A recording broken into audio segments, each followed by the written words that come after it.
Habang tayo tumatagal sa Panginoon, nagmamature, dapat mas nare-relax ang ating pananalig, hindi napupuno ng stress at hindi napupuno ng mga needless troubles. One of the greatest teachings of Jesus is that we are free to rest.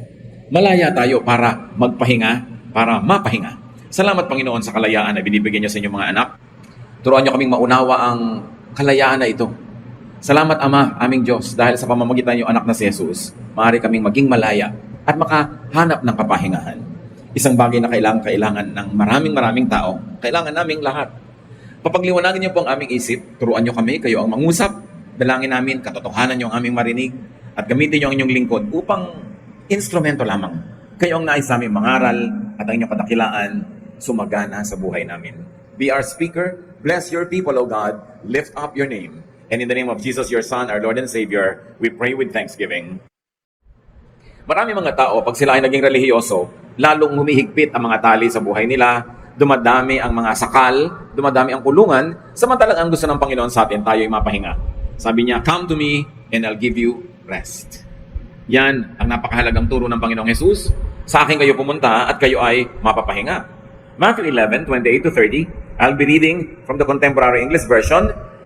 If you are tired from carrying heavy burdens, meaning religious burdens, come to me, not to the religious authorities, and I'll give you rest. Take the yoke I give you, not what they give you. Put it on your shoulders and learn from me, not from them. I am gentle and humble, they are not, and you will find rest. This yoke is easy to bear, and this burden is light, unlike their yoke and burden. We took the liberty to put parenthetic expressions to put meaning and context to what Jesus was saying. Pero kung sa kanya lang tayo kukuha ng quote, sabi niya, if you are tired from carrying heavy burdens, come to me and I will give you rest. Take the yoke I give you, put it on your shoulders, and learn from me. I am gentle and humble, and you will find rest. This yoke is easy to bear, and this burden is light. Napakalaking palaisipan sa maraming tao kung ano tinutukoy dito ng Panginoon. Liban na lang talaga i-contextualize natin. Sabi niyo, kayong mga napapagod, mga nabibigatan sa inyong mga dala, sa akin kayo pumunta. Ang laging usual na pagbasa ng mga tao doon mga dalang kasalanan, mga dalang bisyo, mga dalang masasamang ginagawa. Pero ang konteksto ng pagtuturo ni Lord sa Matthew 11, religious context. Mga taong nabibigatan, hindi sa kasalanan, kundi sa sobrang kabanalan. Mga taong nabibigatan, hindi dahil sila nasa sanlibutan, kundi sobra silang relihiyoso. Ang nagpapabigat sa buhay nila ay napakaraming religious doctrines and teachings na ang bunga, hindi sila lumalaya, lalo silang nakukulong, hindi gumagaan ang buhay nila, lalong bumibigat. Kaya si Lord nagbigay ng alternative sa mga tao. Libo-libo na ang pagtaon ng ating relihiyon, kung sa kanya sasabihin niya ito. Pero napahinga ba kayo? Hindi kayo napahinga. Napagod lang kayo ng napagod, nahirapan kayo ng nahirapan. At yan ay inulit din ng Gamaliel sa Book of Acts. Sabi niya, napakarami nating ipinapataw ng mga batas at mga regulasyones sa ating mga kababayan na hindi naman nasunod ng ating mga ninuno. At tayo din hindi natin nasusunod. So yung pagod na tinutukoy ni Lord sa Matthew 11:28-30, hindi pagod ng isang makasalanan, kundi pagod ng isang relihiyoso. Sobrang pagpapakarelihiyoso niya, nagkapagod-pagod na tuloy ang kanyang buhay. Sabi niya, sa akin kayo pumunta. Kasi nga may ibang pinupuntahan yung nagpapabigat ng kanilang buhay. Yung ibibigay ko sa inyong pasanin, sabi ni Jesus, the religious burden I will give you is light. It is easy. You will find rest for your souls. Sabi niya, ako ay mapagpakumbaba, ako ay humble, hindi ko kayo mamaliitin, hindi ko kayo uhusgahan, mapapahinga kayo. Magaan na dalhin itong aking ibibigay sa inyo. One great ministry of Jesus is to give rest to the weary. To be specific, is to the religiously and spiritually tired. Kung nakakapagod maging makasalanan, nakakapagod din sobrang maging relihiyoso. Kung nakaka-oppress ang kasalanan, yung extreme niya, na extreme religiosity, nakakapagod din. So one great ministry of Jesus is to make religious and spiritual life restful and easier for people.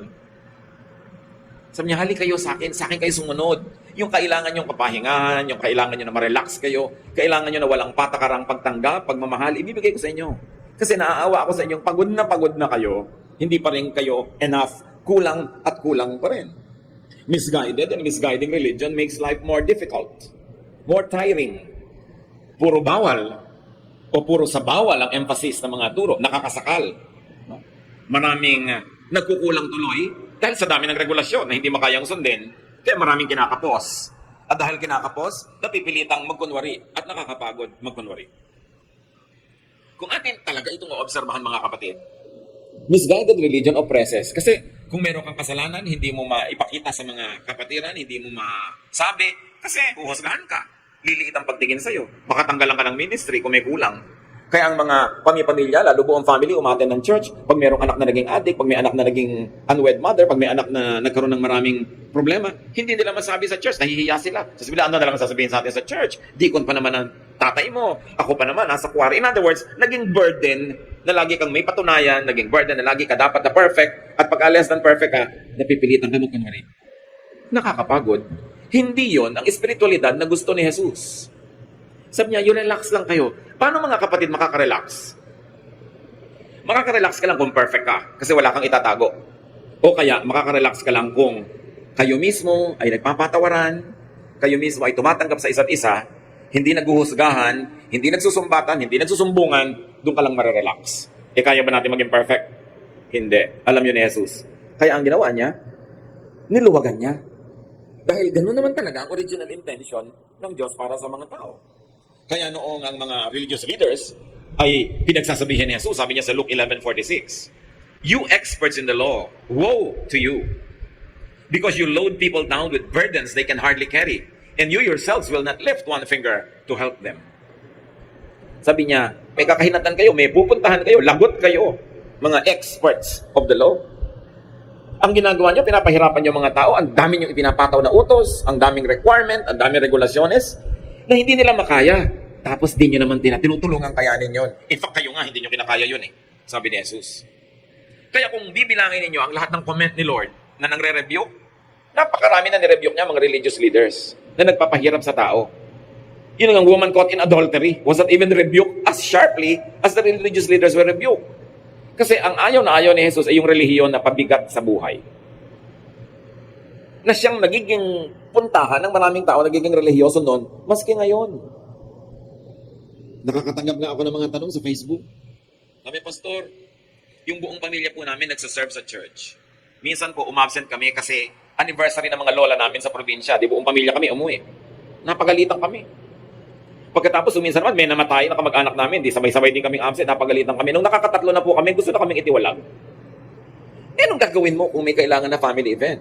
Hindi ba pwedeng umabsent? So, kasi po, kami, mga lingkod kami. Yun nga, lingkod ka nga, kaya lalo ka naman dapat may privilege, so pwede ka namang mapahinga. Lalo't kailangan. Huwag lang naman ang dami mo ng absent na wala ka latoy-latoy ang dahilan. Pero ano ba yung, may ikakasal kayong pinsan, a-attend kayo, masama ba yun? Minamasama ng Diyos, nahirapan yung mga tao. Na dati, maluwag ang buhay nila, ngayon pati haba ng buhok nila, kukulayan yung buhok nila, ay nire-regulate. Pati, hindi ka pwedeng mag-boyfriend hanggang nasa ganito kang edad. Hindi ka pwedeng mag-ganito. Dumami yung bawal. Na kahit nung panahon nga ni Jesus na ang dami ng bawal, wala yung mga bawal na yun Nadagdagan. Hindi ka pwedeng mag-play ng secular music. Hindi ka pwedeng mag-ganito. Sino may sabi na may secular at may sacred music? What makes music sacred is its content, the words. So kahit hindi yan kinakanta sa church, kahit kinakanta sa radyo, sa TV, kung magaganda yung words at hindi laging kailangan tukol sa Diyos. Kung halimbawa, pinupuri mo ang napakagandang sampagita, abay, napakagandang song of worship yon kung kinikilala mo na ang sampagita ay likha ng Diyos. At ang kagandahan belongs to God because God is beauty. Hindi naman kailangan laging yung pangsimbahan ng kanta. Pero dumami ang regulasyon. Umirap ang buhay. So people go underground. Nagiging kunwari lang naman hindi naman nagiging perfect. Nagbabalat kayo lang. Kasi nga, mahuhusgahan. Yun ang ayaw ni Jesus. Sa Matthew 23:13-14, another rebuke niya sa mga religious leaders. Sabi niya, you Pharisees and teachers of the law of Moses are in for trouble. You're nothing but show-offs. You lock people out of the kingdom of heaven. You won't go in yourselves and you keep others from going in. Can you imagine these harsh words? Hindi binitawan ni Lord sa prostitute, sa tax collector. No, sa religious leaders. Sabi, may nakalaan sa inyo na tapat na parusa sa inyong mga pagmamalabis. Puro lang kayo pasikat. Ganun. Hindi nyo pinapayagan ng taong makarating sa langit. Kayo man, hindi rin naman kayo pumapasok. At ang langit na ito, hindi lang laging yung langit na kaligtasan ng kaluluwa pag namatay ka. Kasi ang langit din ay dito sa lupa. Yung tahimik ka, payapa ang iyong loob, hindi ka naliligalig, hindi ka nagkukunwari, hindi ka stress, langit din yun. Thy kingdom come, thy will be done on earth as it is in heaven. So it is possible to have a slice of heaven on earth. And heaven is peace. Heaven is love. Heaven is contentment. Sabi niya, alam nyo, hindi makakaranas ng heaven o peace o katahimikan ng mga sumusunod sa inyo sa dami ng pinagbabawal nyo na kahit sila supermen or superwomen, imposible nilang masunod lahat. Needless religious regulations make it hard for people to enjoy God's heaven, which could mean rest or peace while on earth. Yung heaven naman kasi hindi lang sa kabila ng mga ulap. Kaya nga, mapasa amin ang kaharian mo. Masunod ang loob mo dito sa lupa, gaya din ng sa langit. So, ibig sabihin, dapat talaga nakakarating yung langit sa lupa. At sabi ni Jesus, kung sa inyo lang susunod ang mga tao, hindi nila mararanasan ng langit. Kasi lagi nyo pinapagilty, lagi nyo pinapagalitan, lagi nyo pinipilit magtago at magkunwari ang mga tao. Be free from needless religious regulations, control, and burdens. That is what Jesus' will is for you. Hindi tayo gusto nila na ipahamak, ipatali, ipakulong. Sabi niya, I came that you might have life and have it abundantly. So Jesus reduced the law into one. And that is love. Sabi sa kanya, alam po ang pinakamataas na uri ng kautusan. Sabi niya, love God and love others as you love yourself. So, ano na lang ang bawal kung love na lang ang law? Hindi yung hindi loving at hindi kind, yun ang bawal. So, hindi bawal magkulay ng buhok. Ngayon, kung yung buhok mo nakatusok sa mata ng katabi mo na sobrang nakatirik, bawal yun kasi hindi na yung loving eh. Diba? Kung ninanakaw mo yung pangkulay ng buhok mo, hindi na yung loving. Pero yung kulay lang itself, anong moralidad ng kulay ng buhok? Ano ang moralidad ng gupit ng buhok, ng haba ng buhok? Pharisaic issue yan. Hindi yan issue ni Jesus. Ano ang bawal na isuot? Eh kung ang tao'y sobrang naaakit na sa'yo, hindi na makapag-concentrate dahil nakabulwak na ang lahat ng dapat masanay ikinikip-kip at tinatago, eh di bawal yun kasi hindi loving. Because you cause people, to be defocused on what is good and to be obsessed with you. Eh hindi mo naman sila mamahalin kung pansinin ka nila, so masama, nakakasama. Pag pinansin mo sila, kanila, hindi mo rin masusuklihan ng pansin. So, tinakaw mo lang sila, nagiging unkind.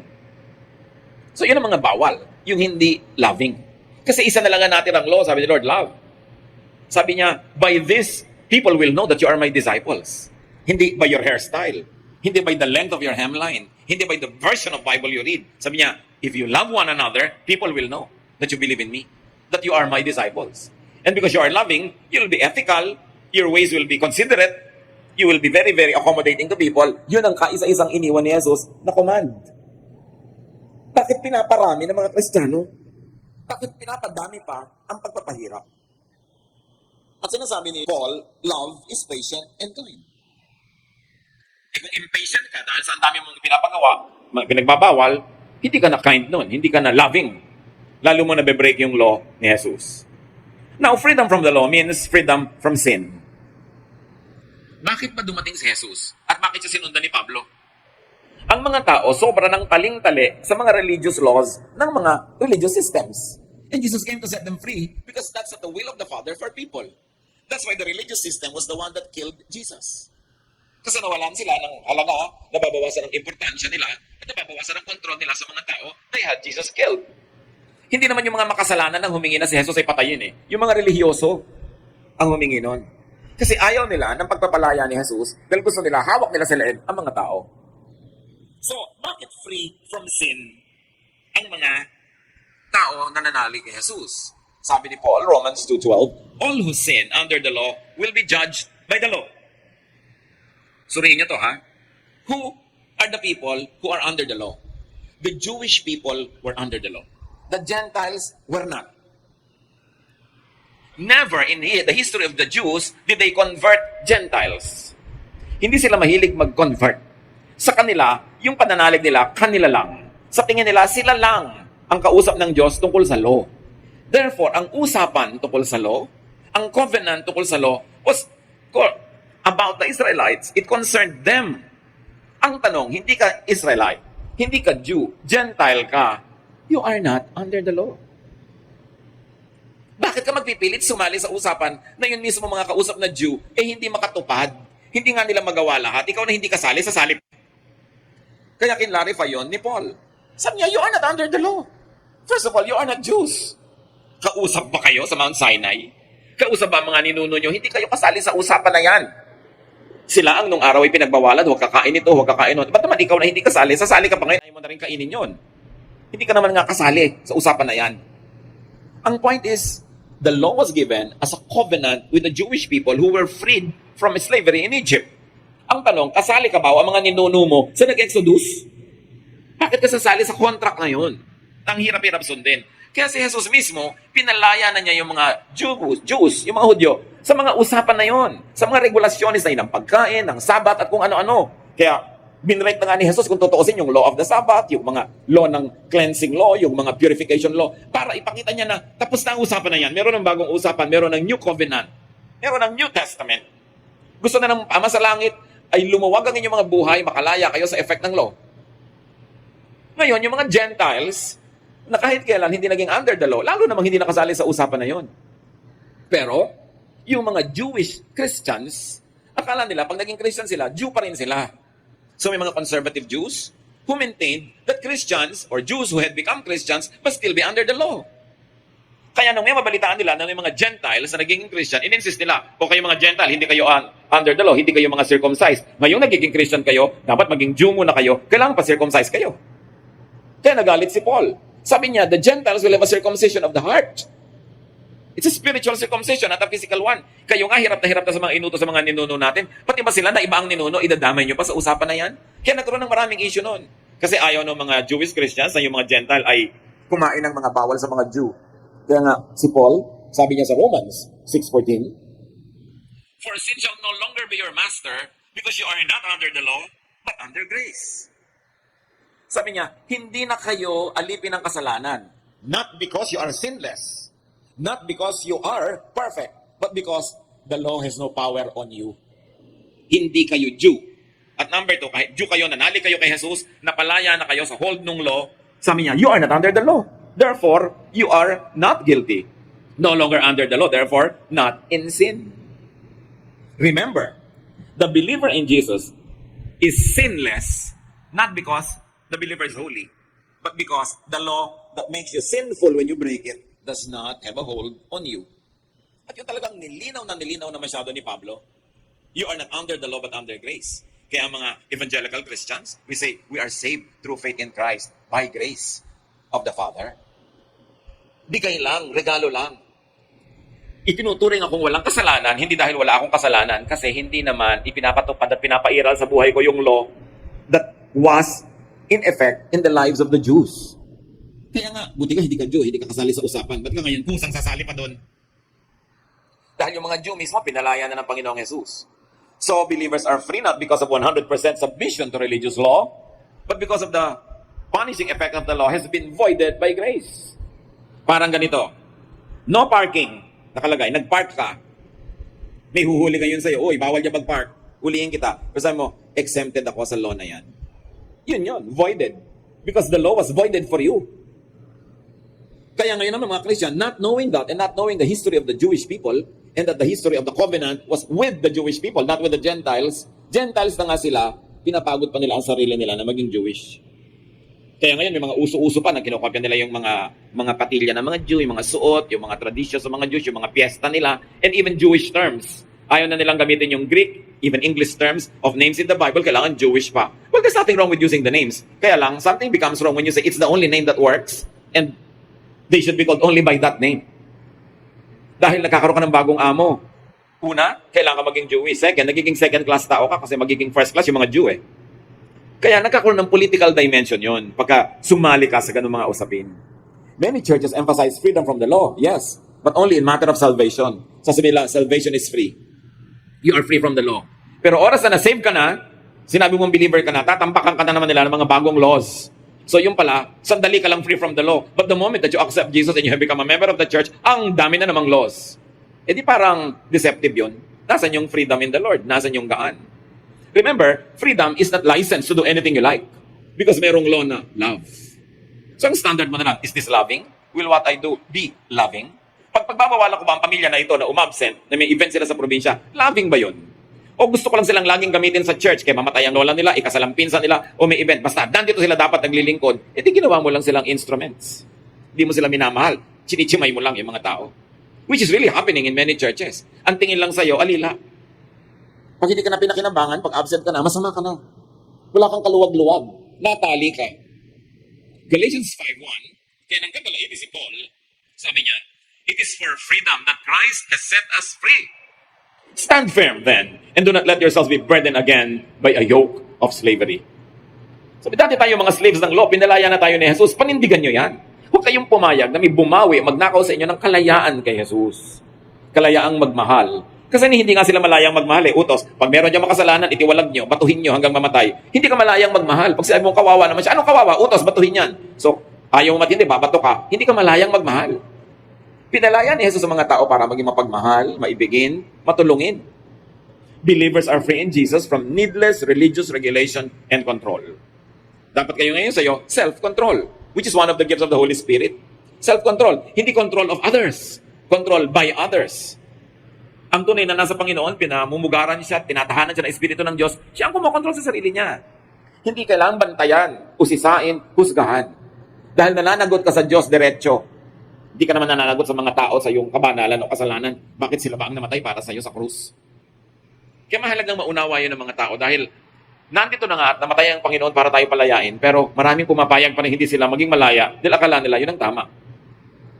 Kaya si Paul nagagalit doon sa mga Judaizers, yung mga conservative Jewish Christians na ipinipilit nila sa mga Galatians, sa mga tao sa Galatia, na maging Hudyo kayo kung gusto niyo maging Kristiyano. So niya, hindi na kailangan. Pinalaya na tayo. So importante yan, that if you're a Christian, if you're in the Lord, be free. Remember, not to be abusive, not to be licentious, but be free. Malaya ka.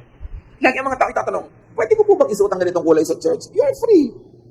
Pero sana huwag naman kayong masilaw at mabulag dahil nung nakita ka namin ay sobrang kang maliwanag, nadapa na tuloy kami dahil nasilaw na kami. So hindi na labing yun, di ba? Pwede po ba kung ganito? Pwede bang mag-birthday? Pwede bang maglagay ng Christmas tree? Pwede bang magpasko? Ang daming pwede ba? Ang daming hindi pwede, ang daming bawal pagka tinuos mo yung mga tao. Pero the Christian is free to do anything that Jesus does not prohibit. So ang itatanong mo lang, ipinagbawal ba ni Jesus yan?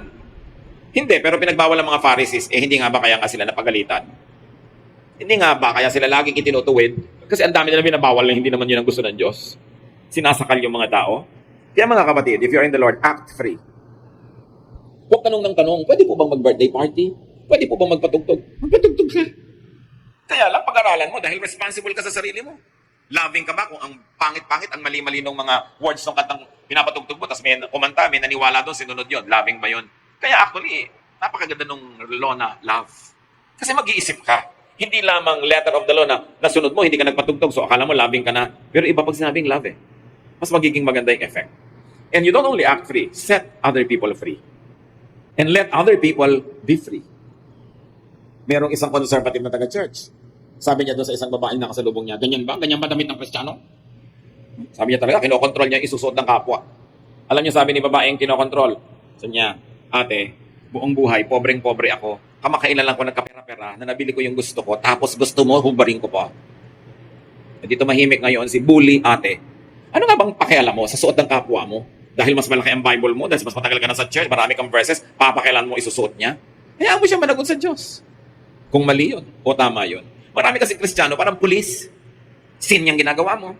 Ganito, ganyan-ganyan. Yun ang mga na-criticize ni Lord. Now, hindi masama to rebuke in love, ha? Pero tiyakin mo na may love. Hindi lang dahil ang kala mo, ang dumi niya, ang linis mo, i-rebuke mo. Tanungin mo ng sarili mo, mahal ko ba talaga siya? May malasakit ba talaga ako? Ito bang pamumuna ko ay out of malasakit o dahil lang self-righteous ako? Kailangan malinaw yun. Ngayon, kung nagmamahal ka, pwede kang mamuna, but earn your right to be heard first. So bago mo panahin yung isang tao, tanungin mo muna sa sarili mo, may nagawa na ba ako mabuti para sa kanya? Natulungan ko na ba siya? Napaglilingkuran ko ba siya? Hindi, wala ka namang ginagawa, tapos papasok ka sa buhay niya para mo siya diktahan dahil ang iniisip mo, mas banal ka kesa sa kanya. Yun yung ayaw na ayaw ng Panginoon. Huwag tayong manakal ng kapwa dahil si Lord, hindi rin tayo sinasakal. Jesus teaches rest. Magtataka kayo, yung mga tinatawag ng mga makasalanan nung panahon ni Jesus at is sa kanya. Nung pumunta siya sa Jericho, doon siya kumain sa bahay ni Zacchaeus, isang chief tax collector. Nagulat ang lahat na insulto. Ba't siya doon kumain? Hindi sa bahay ng mga priests, for instance. Punta siya sa bahay ni Mary at Martha, mga babaeng pinagbabawalang makibarkada sa mga kalalakihan, pero laging nandun ang Panginoon, kaibigan niyang matalik ang magkakapatid na ito, pati na yung kapatid nilang lalaki na si Lazarus. Yung babaeng nahuli sa akto ng adultery, dapat babatuhin hanggang mamatay, pero ipinabato ba ni Jesus? No. Sabi niya sa babae, sin no more. Hindi niya pinagalitan, hindi niya idinihin. Sabi niya, tigilan mo na yan. Dahil naiprotect na niya yung babae na yun sa pagkakabato, may right na siyang sabihin, sin no more. At hindi na kailangan, mag-ulit na naman sa buhay mo yan. Yung babaeng inaisip ng marami ay dating prostitute, pumasok sa isang bahay na nandun si Jesus, nagbasag ng pabango, binuhos kay Jesus, nag-minister siya. Malaya siya na gawin yung gusto niyang gawin. At sabi ng mga lalaki doon nakaupo, kung talagang prophet tong Jesus na ito, dapat alam niyang masamang babae ito. Hindi niya papayagang mahipo kahit paan niya, pero pinayagan niya. Yung babae at is kay Jesus. Ang tanong, kung ikay relihiyosa, at is ba sa'yo mga kaibigan mo? At is ba sa'yo mga kamag-anak mo? At is ba sa'yo mga office mates mo? O pasong-paso sa'yo? Kasi wala kang ginawa kundi mamuna. Wala kang ginawa kundi mang-correct, mang-review. Hindi ganun si Jesus. Kaya malalaman mo, am I Jesus-like or am I like the Pharisees? Pag pumasok ako sa isang lugar, will people stop what they do because I will judge them? Or will they just go on because they are relaxed? Ang layo ng lang mga Kristiyano kay Kristo. Kaya si Mahatma Gandhi, sabi niya noon, I have no trouble with Christ. My trouble is with Christians. Kasi para talagang hindi nare-reflect ng mga Kristiyano si Jesus. Ang nare-reflect nila yung mga Pharisees and priests of old Israel. Now, Jesus teaches rest. So do not follow religions that exhaust you. Hindi si Jesus ang nangunguna doon. Do not impose regulations that make people fail. Bakit sobra mong tataasan ng standard para magbagsakan ng lahat? Help people succeed. At lalong-lalo kung hindi ka na nga Jew, huwag ka nang makisangkot sa mga usaping Jewish. Pinalaya na nga sila. Ikaw na hindi kailangan yung pagpapalaya na yon, sasali pa. Pag nagbabasa kayo mga kapatid ng mga verses, Old and New Testament, ang laging salaan si Jesus. Yung salaan, alam nyo, di ba, pag may ibinuhos ka doon, dapat lalampas yung mga lalampas, yung maiiwan, puwera. Ganun din, salain nyo kay Jesus ang mga utos, ang mga katuruan. Pasado ba to kay Jesus? Gusto ba nito Jesus? Kasi kung hindi papasa kay Jesus, kasali na yun sa mga nabura. Loving ba to? Talaga bang hindi ako pwedeng kumain ng hito? Hindi ba ako pwedeng kumain ng tuna kasi walang kaliskis? Ano bang sinabi ng Panginoon ko sa pagkain? Sabi niya, hindi mahalaga kung anong pumapasok sa bibig ng tao. Ang mahalaga kung anong lumalabas sa bibig, mga salita. Diyan ka mahuhusgahan. Hindi sa pumapasok. So, yung mga tukas sa pagkain na yon, lampas na. Pinawalang bisa na ni Jesus. Ngayon, yung mga ibang hilig-hilig sa ibang ka-strictahan ng Leviticus, kung pagpipilitan nyo ang isa doon, sundin nyo lahat. Okay, yung gagalong pag-Sabato, dahil pinagbabawal yun. Huwag kayong uupo sa mga booths dahil baka may umupo ng babae nagme-menstruate, unclean yung silya na yon. Malalaman mo pa ba yun? So sabi mo, pwede na hindi sundin yun. Yung pala, iba't yung iba, pinipilit mo. Kasi may paborito kang idiin, may paborito kang usigin, kaya pag nakita mo sa Leviticus na pwede silang usigin, yung usig mo. Pero yung mga ibang, huwag kang magtatrabaho pag Sabado, yung mga ibang, huwag kang uupo kahit sa inupuan ng babae nagme-menstruate. Hindi mo na sinusunod, kumakain ka rin ng hipo, ng talaba, ng kung ano-anong na lobster, na bawal sa Leviticus. Pero yun, pwede mo i-break. Pero yung binibreak ng kapatid mo sa Leviticus, bawal. You know what I mean? Napaka-selective ng kabanalan ng maraming Kristiyano. Pinipili lang nila yung paborito nilang usigin na kasalanan at nagpipikit mata sila doon sa mga alam nilang pinagbawal pa rin pero sila mismo gumagawa. Kaya sabi ni Gamaliel, why are we going to impose these difficult regulations on people and even our own ancestors and even we are not able to follow this? Kaya ang solusyon ni Lord, sige, guilty lahat dahil wala namang makasunod. Ang natitira na lang na law is love. Kailan kaya natin makikita sa Christian churches na nagsasabing sila ay Jesus-based, Jesus followers, na talagang umiiral yung kay Jesus na batas na love? At hindi nagkakaaway-away, nagyagyara-gyara dahil sa Leviticus, dahil sa ganito, dahil sa ganyan. Kailan mangingibabaw yung utos ni Jesus kaysa sa mga opinion ng mga propeta at ng mga ibang mga disciples na tao din naman sila. Hindi sila perfect. Only Jesus is perfect. Kaya dapat ang lahat ng teaching ng buong Bible, sasalain mo pa kay Jesus. Dahil iba ng usapan, this is now the new covenant, this is the New Testament. There is a new arrangement between God and people. Sayang yung privilege na ibinibigay ng Diyos kung hindi natin gagamitin. Jesus teaches freedom from needless religious regulations, control, and burdens. So let others rest and enjoy their full lives. Matthew 7:12, ang sabi ng Panginoong Jesus, treat others as you want them to treat you. This is what the law and the prophets are all about. Ang dami-daming law ng prophets, ang dami-daming law nila Moses, pero sabi ni Lord, ganito na lang yon, love others as you would like to be loved. Treat others as you would like to be treated. Yun ang law. Doon na lang kayo mag-focus, yun ang inyong ipamuhay, matatahimik kayo, at papayagan yung ibang matahimik din. So sa darating na bagong stage ng ating spiritual life, bagong level ng maturity, be more Christ-like. Let the love of Jesus prevail in our lives. Salain ang mga teaching na hindi papasa sa love ni Lord at ang ating unahin at tupagin yung pag-ibig na itinuturo ni Jesus. Hindi lang tayo ang marerelax, Lahat ng tao sa paligid natin marerelax at lalo magiging kaakit-akit sa kanila na sumunod kay Jesus. Hindi nila sasabihin yung sinabi ni Gandhi, I have no trouble with Christ, my trouble is with you, Christians. Some Christians are so much on fire with their religiosity that they burn everyone near them. Hindi nyo gustong maging ganon. Maging maalab tayo pero hindi nakakasunog sa iba ang sobrang init ng ating pagkarelihiyoso. At ma-enjoy natin yung kalayaan kay Jesus. Huwag laging guilty. Huwag lagi na lamang na feeling kulang, feeling masama. Kasi lahat yan, charged to the blood of Jesus. Sayang ang sakripisyo ni Jesus kung dadalhin pa natin yung burden of guilt at lalong-lalo yung burden of pretense. But we can be free and we can set others free only if we will love like Jesus unconditionally. Not judgmental, not self-righteous, but humble and kind. Ang sabi ni Lord, ako yun. My yoke is easy, my burden is light. I am humble and I love you. Panginoon namin, turuan mo kaming maunawa at maipamuhay ang kahulugan that we are free. Pero bigyan mo kami ng karunungan na maiba ang pagtingin namin sa freedom at sa license. That we don't become abusive, instead we become loving and cautious. That we don't use the freedom in Jesus to be bad, but to be good. Not to be hurting other people, but to be loving. Pakita mo sa amin, Lord, at salamat po sa freedom na ito. Salamat na hindi na kami kailangan pang mahirapang sumunod sa napakaraming utos na hindi naman nasunod ng mga nauna sa amin. And at the same time, oh Lord, while we are thankful and appreciative, teach us to control ourselves, to live righteous lives, and teach us, Lord, so that your Son, Jesus, will be seen in our lives. Pagbulay-bulayan natin ang mga kahulugan yan sa ating buhay. Paano i-apply sa pang-araw-araw na buhay that we are free in Jesus? Lord, teach us. Open our eyes, give us wisdom in daily practical living.